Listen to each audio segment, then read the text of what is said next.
আসসালামু আলাইকুম। সংবাদে আপনাদের সবাইকে স্বাগতম জানাচ্ছি আমি নুসরাত। শুরুতেই সংবাদ শিরোনাম।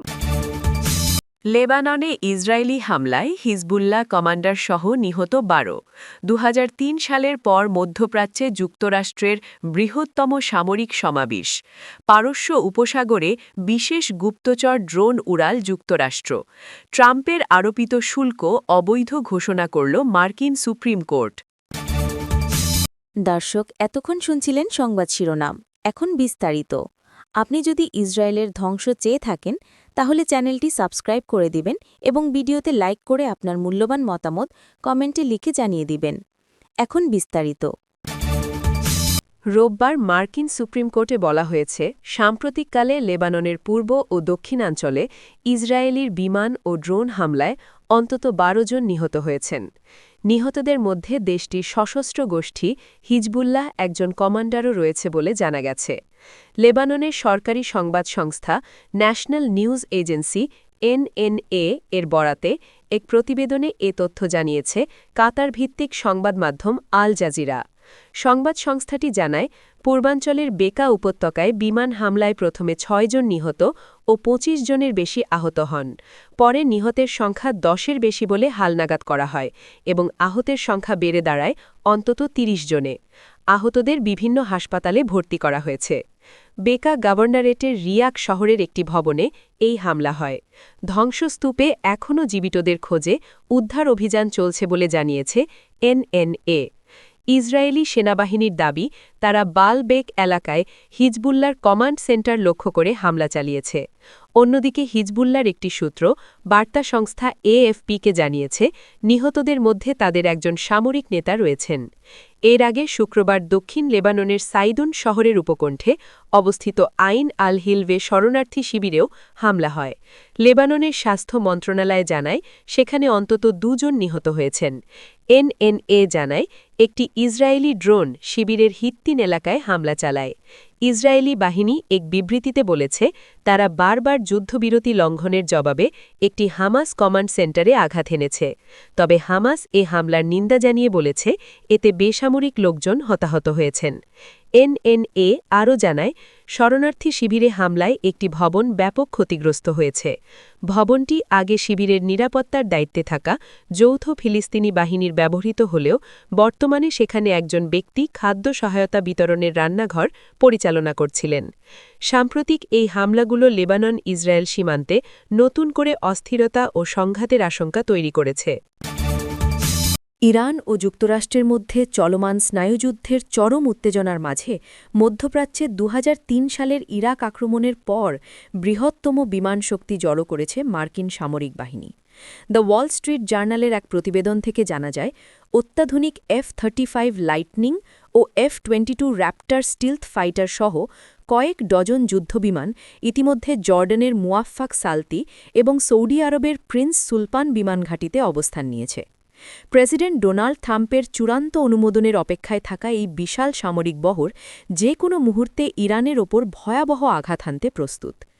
আকাশপথের শক্তির পাশাপাশি সমুদ্রপথেও নিজেদের অবস্থান সুসংহত করেছে যুক্তরাষ্ট্র। পারস্য উপসাগর এবং ভূমধ্যসাগর অঞ্চলে বর্তমানে ইউএসএস আব্রাহাম লিঙ্কন সহ ১৩টি যুদ্ধজাহাজ মোতায়েন রয়েছে। এছাড়া দ্বিতীয় বিমানবাহী রণতরী ইউএসএস জেরাল্ড আর ফোর্ড তার নিজস্ব স্ট্রাইক গ্রুপ নিয়ে এই অঞ্চলের দিকে অগ্রসর হচ্ছে।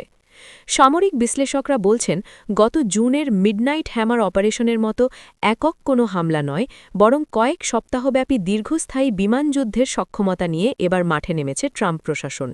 তবে এই সামরিক প্রস্তুতির মাঝেও প্রেসিডেন্ট ট্রাম্পের চূড়ান্ত সিদ্ধান্ত নিয়ে কিছুটা অনিশ্চয়তা লক্ষ্য করা গেছে। হোয়াইট হাউসের সূত্রমতে, ট্রাম্প ব্যক্তিগতভাবে এই হামলার পক্ষে বিপক্ষে নানা যুক্তি বিবেচনা করছেন এবং মিত্রদের সাথে পরামর্শ করছেন। হামলার লক্ষ্যবস্তু কেবল ইরানের পরমাণু ও ক্ষেপণাস্ত্র স্থাপনার মধ্যে সীমাবদ্ধ থাকবে নাকি তেহরানের শাসন ব্যবস্থা পরিবর্তনের চেষ্টা করা হবে, সে বিষয়ে এখনও কোনো স্পষ্ট রূপরেখা পাওয়া যায়নি।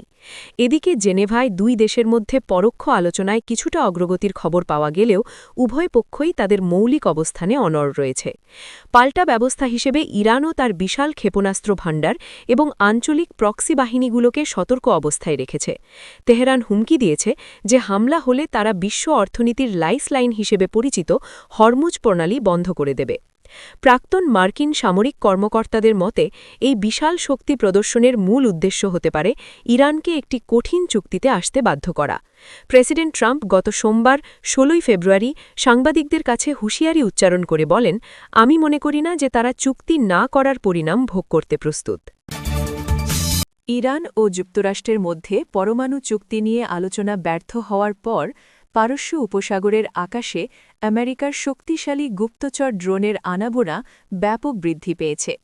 বুধবার ১৮ ফেব্রুয়ারি সংযুক্ত আরব আমিরাতের আল ধাফরা বিমান ঘাঁটি থেকে একটি অত্যাধুনিক MQ-4C ট্রাইটন ড্রোন উড্ডয়ন করে পারস্য উপসাগর, সৌদি আরব এবং ইরাকের ওপর দিয়ে নজরদারি চালায়। সামরিক বিশ্লেষকদের মতে ইরানের ওপর বড় ধরনের সামরিক অভিযানের আগে তথ্য সংগ্রহের লক্ষ্যেই এই ড্রোনগুলো মোতায়েন করা হয়েছে। MQ-4C ট্রাইটন মূলত নৌবাহিনীর জন্য তৈরি একটি বিশেষ ড্রোন, যা ৫০,০০০ ফুটের বেশি উচ্চতায় একটানা ২৪ ঘণ্টার বেশি সময় উড়তে সক্ষম। ৩৬০ ডিগ্রি রাডার প্রযুক্তিতে সমৃদ্ধ এই ড্রোনটি বিশাল জলরাশি ও উপকূলীয় অঞ্চলের লক্ষ্যবস্তু শনাক্ত ও সেগুলোর গতিবিধি ট্র্যাকিং করতে পারে। গত সপ্তাহেও ফ্লাইট ট্র্যাকিং ওয়েবসাইটে ইরানের উপকূলের কাছাকাছি এই ধরনের ড্রোনের উপস্থিতি লক্ষ্য করা গেছে। এছাড়া আজারবাইজানের সংবাদ মাধ্যমগুলো জানিয়েছে, ড্রোনের পাশাপাশি মার্কিন নৌবাহিনীর P-8A পোসাইডন টহল বিমানগুলো ইরানের আকাশসীমার কাছাকাছি সক্রিয় রয়েছে।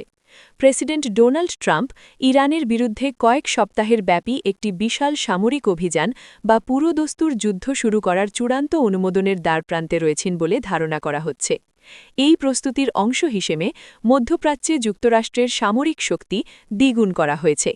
ইতোমধ্যে পারস্য উপসাগরে USS আব্রাহাম লিঙ্কন এবং USS জেরাল্ড আর ফোর্ড এই দুটি শক্তিশালী বিমানবাহী রণতরী বা ক্যারিয়ার স্ট্রাইক গ্রুপ মোতায়েন করা হয়েছে। সেই সঙ্গে মধ্যপ্রাচ্যের বিভিন্ন ঘাঁটিতে ১৫০টি কার্গো ফ্লাইটের মাধ্যমে বিপুল পরিমাণ গোলাবারুদ ও অস্ত্রশস্ত্র সরবরাহ করা হচ্ছে এবং আরও ৫০টি F-35 ও F-22 যুদ্ধবিমানকে প্রস্তুত থাকার নির্দেশ দিয়েছেন ট্রাম্প। অন্যদিকে ইরানের পক্ষ থেকে পাল্টা হুঁশিয়ারি হিসেবে কৌশলগতভাবে গুরুত্বপূর্ণ হরমুজ প্রণালী বন্ধ করে সামরিক মহড়া চালানো হচ্ছে। তবে এই উত্তপ্ত পরিস্থিতির মধ্যেই ট্রাম্প দাবি করেছেন, ইরান একটি নতুন চুক্তিতে আসার জন্য প্রবল আগ্রহী। তার মতে, গত গ্রীষ্মে ইরানের পারমাণবিক স্থাপনায় মার্কিন হামলার পর তেহরান এখন ওয়াশিংটনের শক্তি সম্পর্কে সচেতন। ট্রাম্পের ভাষায়, ইরান গতবার তার শক্তিকে অবমূল্যায়ন করে ভুল চাল চেলেছিল, কিন্তু এবারের পরিস্থিতি সম্পূর্ণ ভিন্ন এবং অনেক বেশি গুরুতর। মার্কিন প্রেসিডেন্ট ডোনাল্ড ট্রাম্পের বিশ্বব্যাপী শুল্ক আরোপকে অবৈধ বলেছে দেশটির সুপ্রিম কোর্ট। শুক্রবার ২০ ফেব্রুয়ারি দেশটির সর্বোচ্চ আদালতের এক আদেশে বলা হয়, বিশ্বজুড়ে একতরফাভাবে ব্যাপক শুল্ক আরোপ করার মাধ্যমে ট্রাম্প ফেডারেল আইন লঙ্ঘন করেছেন।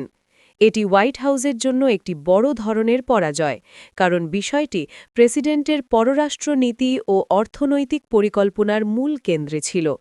একই সঙ্গে ট্রাম্প প্রশাসনের জন্য এটি সম্ভবত রক্ষণশীল সুপ্রিম কোর্টের কাছে সবচেয়ে গুরুত্বপূর্ণ হার। অথচ গত বছর এই একই আদালত অভিবাসন, স্বাধীন সংস্থার প্রধানদের বরখাস্ত করা এবং সরকারি ব্যয় হ্রাসের মতো ধারাবাহিক জরুরি আদেশগুলোতে বারবার প্রেসিডেন্ট ট্রাম্পের পক্ষ নিয়েছিল।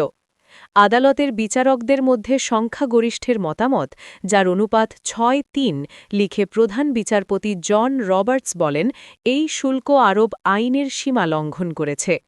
তবে ইতোমধ্যে সংগৃহীত $১৩০ বিলিয়নেরও বেশি শুল্কের বিষয়ে সিদ্ধান্ত কী হবে সে বিষয়ে আদালত কিছু বলেনি। আদালতের পক্ষে রবার্টস লিখেছেন, প্রেসিডেন্ট ট্রাম্প একতরফাভাবে অসীম পরিমাণ, মেয়াদ এবং পরিধির শুল্ক আরোপের অসাধারণ ক্ষমতা দাবি করেন। এই দাবি করা ক্ষমতার ব্যাপ্তি, ইতিহাস এবং সাংবিধানিক প্রেক্ষাপটের আলোকে তাকে অবশ্যই এটি প্রয়োগ করার জন্য কংগ্রেসের স্পষ্ট অনুমোদন দেখাতে হবে। আদালত জানায়, ট্রাম্প যে জরুরি ক্ষমতার উপর নির্ভর করার চেষ্টা করেছিলেন তা পর্যাপ্ত নয়। বিচারপতিদের মধ্যে অ্যামি কোনি ব্যারেট, নীল গোরসাচ, রবার্টস ও অপর ৩ জন লিবারেল বিচারপতির সঙ্গে সংখ্যাগরিষ্ঠের পক্ষে মত দিয়েছেন। অন্যদিকে বিচারপতি ক্ল্যারেন্স থমাস, স্যামুয়েল আলিটো ও ব্রেট কাভানা ভিন্ন মত পোষণ করেন। তার মতামতে রবার্টস প্রশাসনের সেই যুক্তিটি নাকচ করে দেন যেখানে বলা হয়েছিল যে শুল্ক নিয়ন্ত্রণের জন্য শুল্ক ব্যবহারের ক্ষমতা প্রেসিডেন্টের আছে। গত বছরের মৌখিক যুক্তিতর্কের সময় বিষয়টি সামনে এসেছিল, যখন ট্রাম্প ইঙ্গিত দিয়েছিলেন যে শুল্ক জারির অন্তর্নিহিত ক্ষমতা প্রেসিডেন্টের আছে। রবার্টস লিখেছেন, কংগ্রেস যখন শুল্ক আরোপের ক্ষমতা দেয় তখন তা স্পষ্টভাবে এবং সতর্ক সীমাবদ্ধতার সঙ্গেই করে। এই ক্ষেত্রে তারা এর কোনোটিই করেনি। রবার্টস আরও লিখেছেন, অর্থনীতি বা পররাষ্ট্র বিষয়ে আমরা কোনো বিশেষ পারদর্শিতা দাবি করি না। আমরা কেবল সংবিধানের ৩য় অনুচ্ছেদের মাধ্যমে আমাদের অর্পিত সীমিত ভূমিকা পালন করছি। সেই ভূমিকা পালন করার জন্যই আমরা সিদ্ধান্ত দিচ্ছি যে আইইইপিএ প্রেসিডেন্টকে শুল্ক আরোপের ক্ষমতা দেয় না। আপনি যদি আমাদের চ্যানেলে নতুন হয়ে থাকেন তাহলে চ্যানেলটি সাবস্ক্রাইব করে দিন।